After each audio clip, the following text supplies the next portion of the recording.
Hi guys, welcome to the Lash Podcast. This is my first guest, Candice. She's here to share her story with you. We're gonna go ahead and get right into it. So Candice, I know I invited you to be our first guest. You have some amazing things coming up. I would love to first kind of go into what you have coming up, and then we can kind of get into your story as well and a takeaway for the listeners.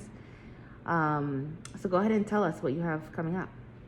Okay, well, Beauty from Ashes is in partnership. With Dockeries for Brow Bar. Yes, obviously. And yes, so we have partnered up to focus on the housing piece for the victims of sexual assault, domestic violence. There's a need for emergency housing, transitional housing, and permanent housing. And so we, after a day like this, well, a day just like this, at an appointment, we started to share some of our visions for how we want to help people in the community. And it just sparked a whole mission. And ultimately, the conferences that we have coming up are designed to help. Well, the first ones will be for women, women who are kind of at their wits' end. There have been a lot of suicides by women, moms who have been overwhelmed with life. And as moms, as entrepreneurs, we were both talking about, like, what is it, what takes us to that point, and once we get to that point, what do we need? What type of encouragement, what type of love and support do we need? What type of mental support do we need? So we developed the Mind, Body, and Spirit conference, and our focus is on replenishing. So we want to make sure that everyone is, that their mental, physical, spiritual, and financial needs are met, because, as women, as entrepreneurs, as moms, we fully expend in all of those areas. And those are often the reasons why we end up falling short, because we don't have the support that we need in those areas. So That sounds, yeah, exactly. Thank you for sharing that with everyone. Like she said, we have a women's conference coming up. I'm going to share with you the details on that under this post. We encourage everyone to take a look at the website for additional information. If you need to be poured into, if you need to be replenished, if you're looking for answers, directions, and just help overall, definitely this is the event to be at. exactly. We will have in-person attendance as well as Zoom attendance available for those who are not comfortable attending the event. Yes. So additional information about the event will be under this, but I would also love for you to share, because you have such a beautiful story. And a lot of times people don't realize the things that we go through as women, and I would love for you to share your story with our listeners. Okay. So tell me, what made you start your non-for-profit Beauty from Ashes? Well, first I want to say this is probably the first time that I've heard someone actually refer to my story as beautiful. And I guess ultimately it is Beautiful because of where you're at. Yeah, Yes. how far you've come. Yes, but that's actually my goal. So Beauty from Ashes Foundation, I started that because sexual assault is actually what destroyed my family. And I guess sometimes it's a little difficult to talk about, but as we have been embarking on our healing journey for the past 5 years, my daughter's even more comfortable with talking about it now. So I can openly share that my daughter was sexually assaulted by my husband. He is presently serving year 5 of a 10-year sentence. And this journey has not been easy at all, to have to rebuild life after everything was destroyed. My children and I ended up homeless. We had to rebuild basically from the ground up. And that wasn't just, mentally, that was also physically, emotionally, financially. I was already out of the military, and he was our primary income earner. And I'm a Southern girl, so, we don't wear our emotions on our sleeve. People always talking about, picking yourself up by your bootstraps. I wasn't taught to stay down. I was raised by very strong women. My parents are very loving and very supportive. And they came through, as much as possible. For the most part, I had to go through this journey by myself. As many women have to. Yeah. Yep, as we do. Because my family's in Texas. And to be here with my children, I didn't, have a lot of outside support. There were a lot of organizations that should have or could have helped. And unfortunately, they didn't for, one reason or the other.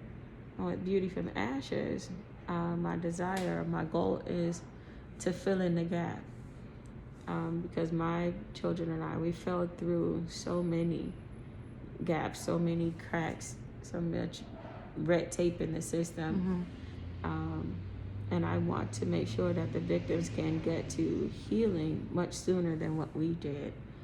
So you don't feel like you got the help that no you should have gotten? No, not at all.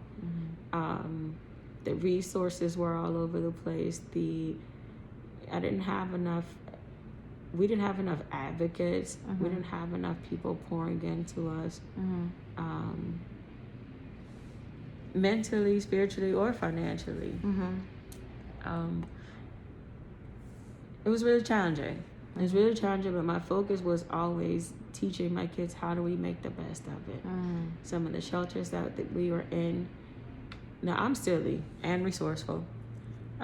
So I can remember one shelter, like I'm usually up prowling in the middle of the night. Like, what can I find to make this area that we're in pretty? What?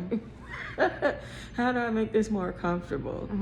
This one particular church, in their kitchen, they had these, step stools, stacks of them in there. And so for me and my kids and the other families that were in the same area that we were in, for each one of our cots, I found a little step stool, and I found some flowers, and I made a little nightstand so everyone, Wow. So it's all right, this is not the best situation, but we're gonna make the best of it. And so are you saying the conditions weren't really? Not always. Yeah. It wasn't the best, and I'm grateful. Sure. I'm grateful. Sometimes the dividers were some Tyvek, I think is the name of the company, where someone built dividers and they used this little sheet of paper. And one day I'm actually gonna remake those for them and make them pretty. Okay. Because it was, we were under construction. It's kind of what I felt like. Sure. Which is partially the reason why, when you and I came together, we had the same thought process and where we wanted to provide something better for women out there. Yep. Hence the soon-to-be women's shelter. Yes. So I'm definitely very excited about it. Yeah. I know that we're going to be able to help with some immediate emergency shelter. Yes, but even with the conference, what we're going to be offering at the conference, that type of mental support, spiritual support, financial support, the tools that we're going to be offering for those who don't have, I guess, an emergency getaway type of situation, just to meet them where they are mentally, so they don't take their lives. Because we all have so much to offer. We're all gifts. We don't always have the opportunity to be able to present that side of ourselves if we're overwhelmed with life. Exactly. How many speakers do we have lined up again? I forgot. I think we have 7 or 8. I don't know. Okay. At least 5. Okay, there we go. At Okay. least 5. Okay. So, do we want to talk about Beautiful. some of the speakers? No. Let's Okay. go back to your story. Let's finish up your story. Okay. But yeah, the journey was very difficult. It's interesting, on social media. I love how some of the memories pop up. And 5 years ago, there was a picture that I posted right around Christmas time, and it's of my living room of the new place that we had moved in. And it was a futon that a military family had given me, because they found out that there was a homeless veteran with kids, and they had some stuff in their garage, so they blessed me with the futon and kitchen table and what's it called? It's like the wine rack, but it's like the dessert. Oh, okay. I know what you're saying. Baker's rack. Okay, there we go. Yes, baker's rack, and it was beautiful. Not really my taste, but still an absolute blessing. What I was able to do is I found like this white leather fabric off of Amazon, and I reupholstered the futon and the kitchen table chairs. So the picture that popped up was like 5 years ago. Wow. And that was my living room. And I was just like, wow, it was the futon. I didn't even have a bed yet. Actually, I did have the bed, which is why the futon was in the living room. Okay. We didn't have living room furniture for a while, but there was an organization that blessed us with beds. Okay. So I was able to move the futon into the living room. And I just tried to make it beautiful, tried to make the best of it. And when I took that picture, I was so proud of it, When I look at what my living room looks like now, I'm like, wow, God, like how far we've come, Yes. I had like 2 throw pillows on there. Now we got too many. Like I'm one of those people, you have to like throw the pillows off the couch so you can actually sit down. Yes. Got it. But just to see the journey, I was definitely so grateful for the people that did step up, beyond grateful. So what's your advice to women that are in a tough situation now? Maybe not exactly the same situation, but something similar or whatever it may be. What's your advice to letting them know that there is beauty that does come from ashes? First thing that I would say is don't give up. I'm a Christian. And I don't know if I know everyone is not a believer, but for those who are believers, I definitely say hold steadfast to God and like just know that like there is a purpose for our pain. Regardless of who you serve. I know who I serve. Regardless, who helped me keep my mind together. Yes. But there is a purpose for our pain if we can just press past it or even try to understand it. There was a reason why we survived.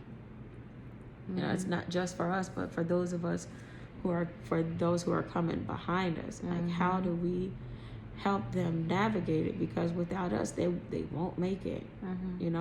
Without that piece of advice, without that smile, without that, just encouragement at that moment. Like, I can't tell you how many random strangers poured into my life, and I was so grateful.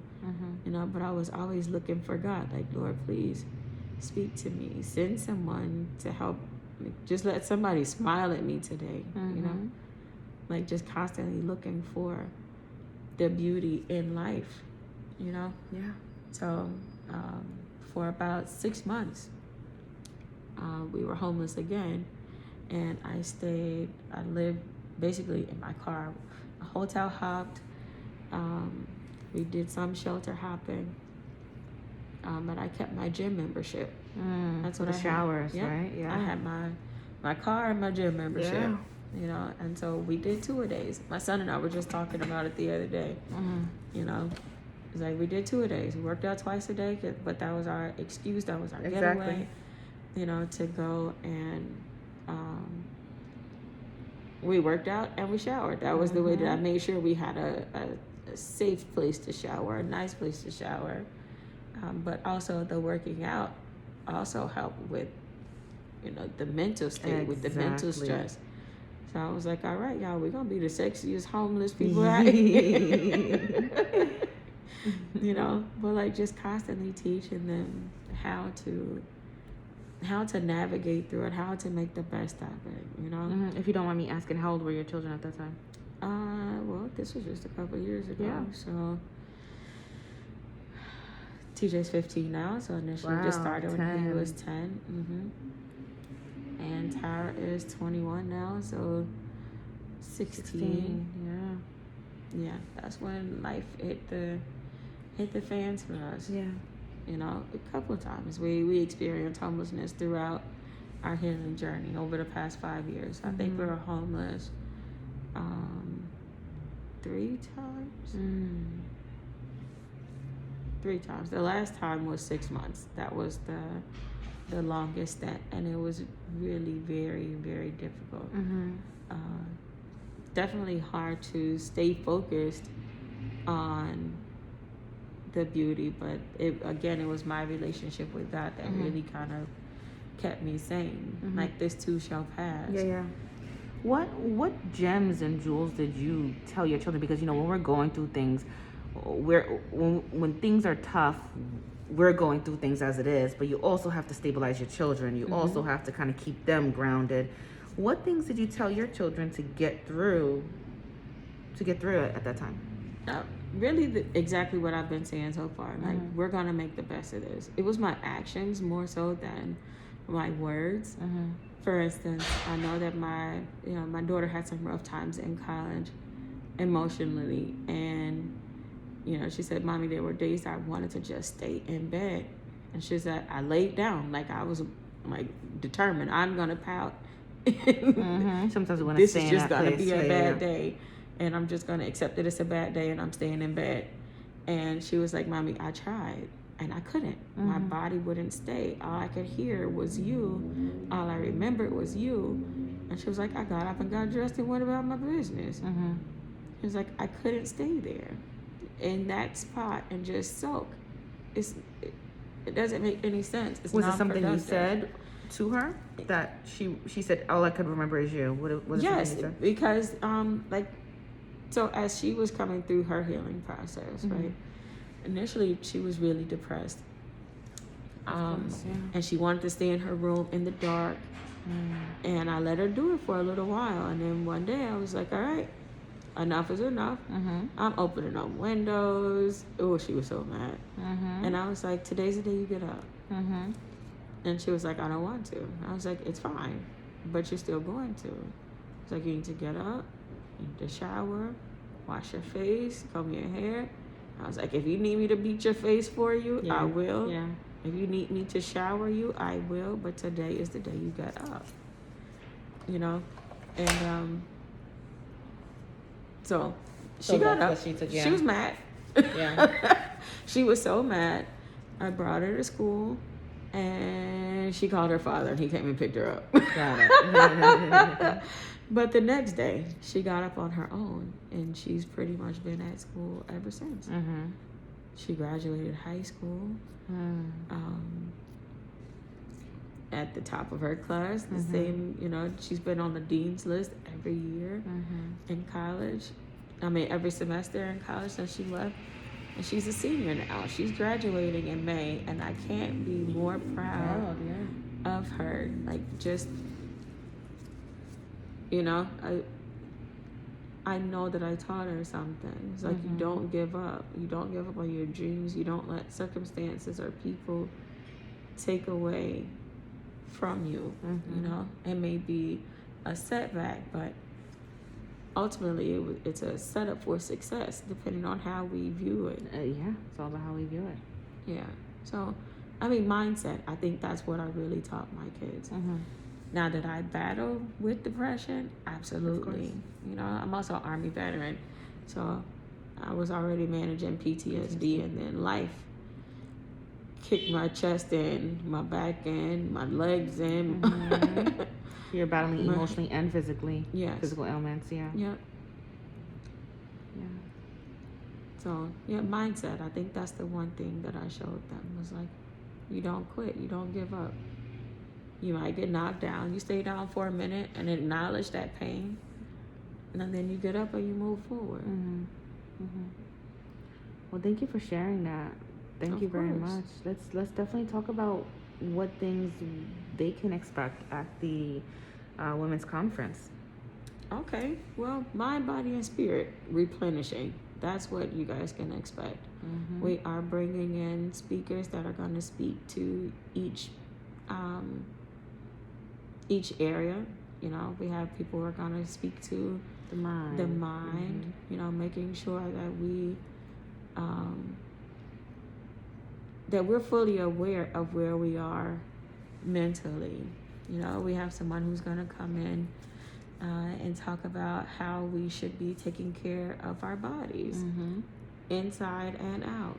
You know, what we eat, how we work out, you know, how we take care of ourselves, and how we adorn ourselves. Y'all see this self-care happening right now, you know. Exactly. You know, so we're going to have someone to speak about those areas, and then someone to bring it in from the spiritual perspective, how important that is, having that prayer time, meditation time, that time to ourselves. You know, I try to spend time with God, and just staying focused on what He has in store, and then how all of those things are kind of like manifested in our spaces. So we're gonna do a little, we're gonna have some conversation even about how we are maintaining our physical spaces, because it ultimately does play a role in how we feel. And our emotions, yeah. Yep. Definitely. Yep. Definitely. That sounds amazing. So we're gonna go ahead and share, like I said, additional information regarding this conference below this post. Thank you very much for sharing your story, Candice. Of And course. you guys will be hearing more from her and us at the conference. See you there.